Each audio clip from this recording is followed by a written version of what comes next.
It was a month of bangers, exactly as I expected.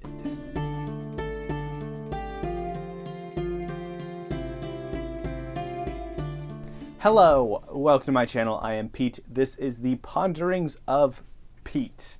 And welcome, if you are a first-time watcher, listener, or whatever. Thank you so much for tuning in. I really appreciate it. There's a like button, there's a comment button, there's a subscribe button, all that jazz. If you want to hear more, you want to give me some love to the algorithm, if you want to talk to me about any of these books, I would love to hear your thoughts. And I hope to see you again soon. And if you are returning, welcome back. Thank you so much. I really appreciate you just being around, sticking around, commenting, liking, just being willing to hear what I have to say. So thank you so much. I appreciate all your support. Now, shall we talk about my month of May? Wow, it's been 5 months already. The month of May was great. Like, it was really good, guys. I did not finish my TBR, FYI, but all the books I did finish were amazing, and I love them. So, real quick, before we talk about all the bangers of this month, I actually want to talk about the ones I didn't get to. I feel like in my past TBRs, I've kind of ignored the ones that I haven't read, haven't really addressed them, and maybe I should. So, the first one that I didn't finish this month is The Books of Jacob, and this is a Nobel Prize winner about a false messiah. I did not get to this one because I just didn't really get the time, and I was engaged in some of the other books. I'm actually in the process of reading that now. I'm hoping to finish that to be one of the ones I finished first. I am budding reading that with Kat on my Discord, but I am planning on getting to it. The second one is Forge of Darkness by Stephen Erickson.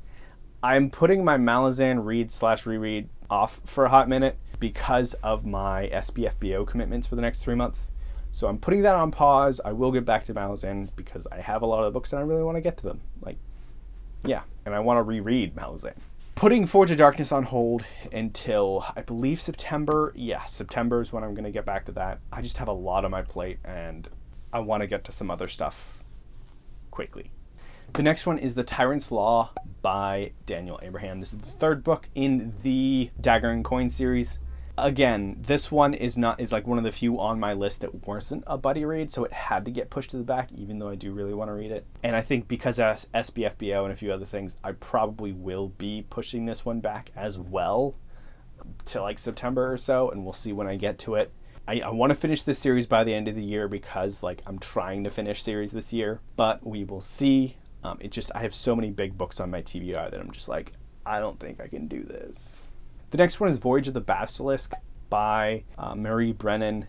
This is a short one that still might make an appearance on my TBR for June or in my wrap-up if I just decide to pick it up and feel like I really need to pick it up, but it's actually highly unlikely. I did push it off, I think, to August officially, and I will get back. Again, another series that I want to finish this year so I can get it done.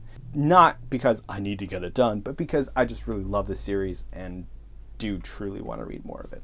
Tales of the Bounty Hunters is another one. This is technically on my TBR. I think I forgot to talk about it for my June TBR, but it's technically there as if I really need something that is really different, that's what it's there for. So it's there. I need to read more Star Wars, but it's there for me. And it's also a bunch of short stories, so I can read them piecemeal, and it's nice. And then, of course, Infinite Jest and Mr. Mercedes. I haven't really made much progress on Mr. Mercedes. I've read a few more pages of Infinite Jest, just because I am technically buddy reading it now with Moonspan on my Discord.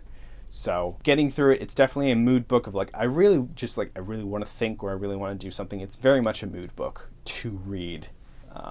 But again, it's just dragging out. I think I'll see if I can finish it before the end of the year. It's 6 months in and I'm 400 pages in, but we will see. It's a really engaging book and I really want to finish it, but it's also I have to be in the mood to do it. Without further ado, let's get into the bangers though. The first was Ship of Magic by Robin Hobb. First book in the Live Ship Traders trilogy. Wow, was this really good. I actually just had a live show that I was on about it 20 minutes ago or so. Started filming after I was done with that show. It was just, talking about it was so good. Probably one of my most hated characters of all time. Definitely in this book, just because he is such a manipulative douchebag. You want to know his name? Kyle. Freaking Kyle. Sorry if your name is Kyle. I don't hate you. It's the character. It's the fictional character. There's a lot of reasons why he's terrible. And there's a lot of reason, ways he needs to die. This also is just so different from Hobbs' other series, the Farseer trilogy, that I've read so far. Because, first of all, it's multiple POV, and it goes so much in depth into the world around Bingtown, and just the struggles that the Bingtown people have, and then these individual characters this family has. Like, it's not just about one person, and you get multiple viewpoints from different sides of things as well, which is great. So yeah, there's a lot of great characters, some characters I don't like, some characters that I have hopes for, but it was really, really good. There are magical ships that can come to life, which is super cool. And there's pirates. Like, one of our main POVs is a guy who wants to be the Pirate King, which is super cool. And super mystical. And then there's the mysterious rain wilds, which do all sorts of crazy magical stuff. And then there's also sea serpents that have poisonous tendrils. And you get a few POVs from them, which is interesting. There's a lot of good characters to love. You don't get as in-depth of a look at a character like we do Fitz, but we were with Fitz for like all of his life so far. So that's kind of where the Farseer wraps up, versus here we're seeing a glimpse into this family's life after an event, or as an event happens, roughly. There are themes of change, of agency, of just growing up a little bit for a lot of things, and how you deal with that. And it's beautiful. So check this out. Next up, another one I have a live show for, which was Wall of Storms. Another banger. This is banger number 2. Second book in the Dandelion Dynasty. This book took a bunch of elements from the first one in terms of just writing style. It tightened some things up, lengthened some other stuff out, and the explorations into what type of society you want, into just the political intrigue in this book was amazing. And it was so good, guys. And the world just continues to change in this book. 2 books that I love are that about change. Can you tell I love themes of change?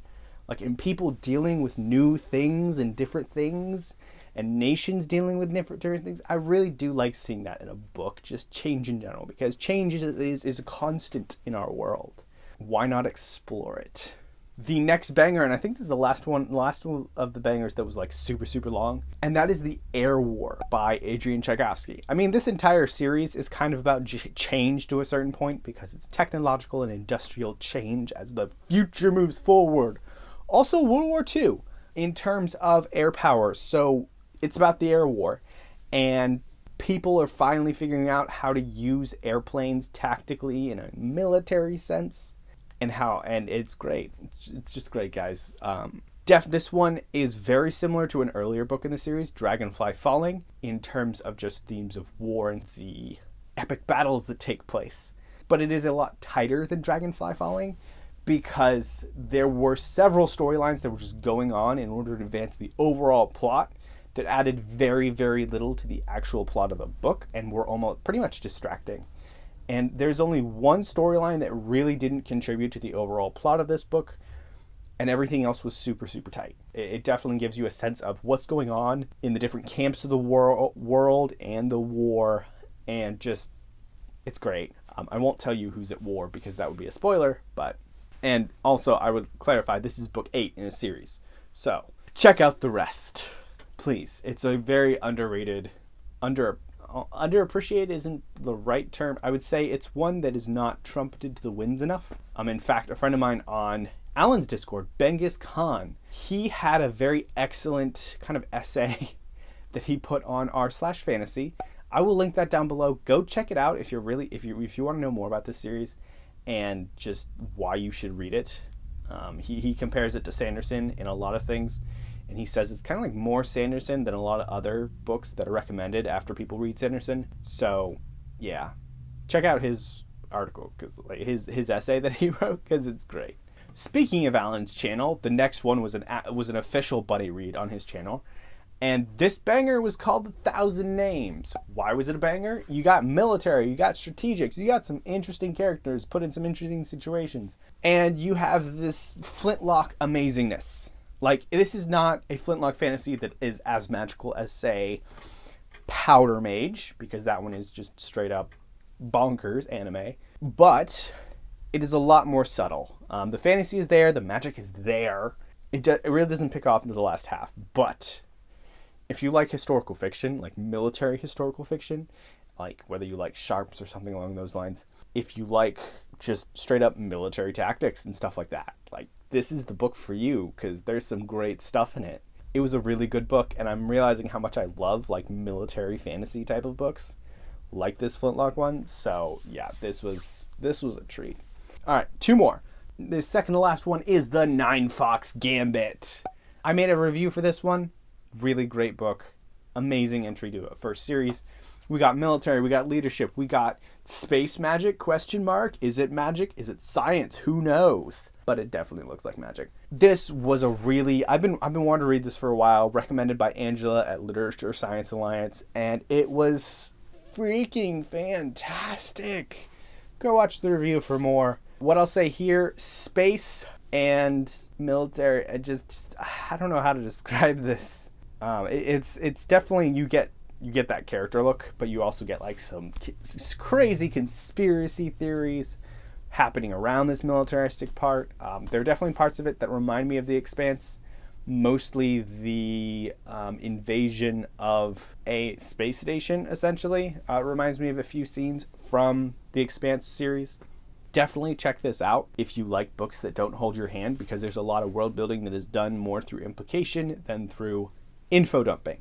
So it doesn't necessarily hold your hand, but it's still an amazing world that is clearly laid out for you, in my opinion. So check it out, check out my review, all that jazz. And the final banger of the month was, I think I read this one in a day because I was just so dialed into it, and that was Kindred by Octavia Butler. I will be doing a live show on this one. I don't exactly remember when, but we'll do it at some point. This was gut punch after gut punch after gut punch, and this was an exploration of a woman from the 1970s going back in time to the antebellum South and dealing with that. And you dealt with enabling, you dealt with can I change people, you dealt with how do you react to these situations when they're upon you, and what can you do. To a certain extent, you also it leads you into the what can you do better now. It's definitely a book that asks a lot of questions but doesn't give you answers to it. It's a book that's made to make you think about what's happening in today's day and age, whatever it may be. And while, yes, it was worse, but you could do better. And there's just a very interesting thing of just we as humans like to deceive ourselves. So that is something that is explored a bit. It was a tough book to read, but really engaging just because it was all those gut punches. Definitely check this out. I'm definitely going to try to read more of Octavia Butler because I know there's a few other ones that are really good that she's written, like Parable of the Sower. So yeah, that's what I read this month in a really energetic and super fast way. Maybe, I don't know how long this video is going to be. Probably not going to be 30 minutes, but that's mostly because I either just did live shows or reviews for a lot of these books. So there isn't that much more to say that I haven't said there, I guess, without spoiling the books. So yeah, check these books out. Have you read these books? If not, if you have, let me know what you thought and all that jazz. Please, engage me, talk to me. I like to talk to people. Yay. Remember to get some rest because that's super important as well. Goodbye.